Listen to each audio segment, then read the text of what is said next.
Hello everyone, welcome back to another video on transaction management, that is transaction state. When transaction is in the execution or performed, when transaction is performed or executed on database, it might exist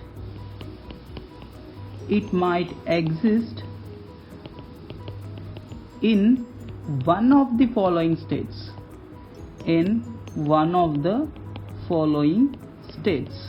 Now, what are those states? I'm writing now. Very first state is active state. So when this transaction is in active state, we'll discuss in the further discussion. Initially, I'll list out all the states, right? Now, second state is partially committed state.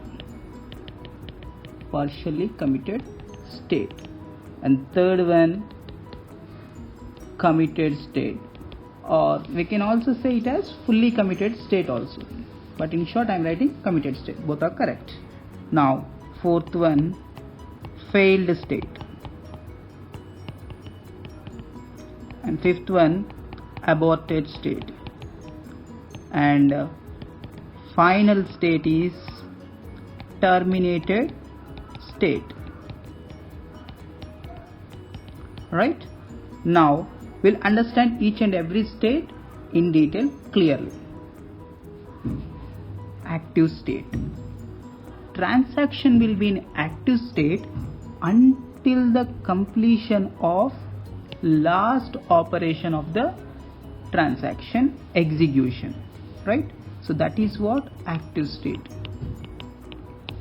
Now when this particular transaction moves to partially committed state, right, we'll see now. So a transaction will be in partially committed state when its final operation has been executed. What does it mean? If the execution of WB has been executed, then we can say that the transaction is in partially committed state. Right? Now when transaction moves to another state, which is committed state, when the changes made by these particular transactions, so changes made by this particular transaction are stored into database, then transaction enters into committed state.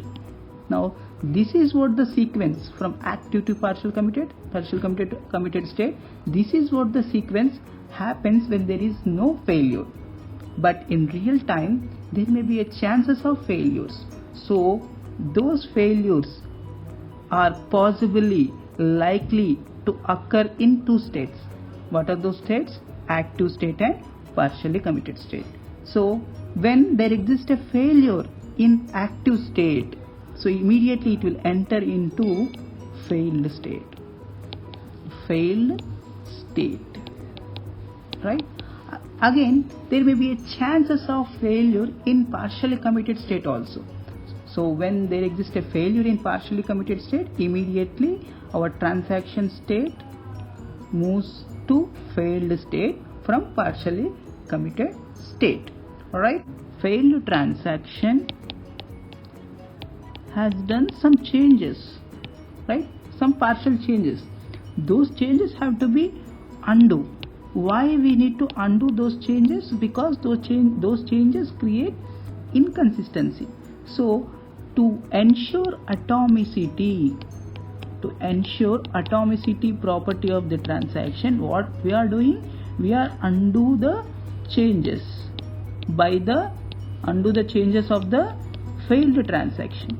When I undo the changes of the failed transaction, then immediately transaction moves to where? Which state? Aborted state. Right?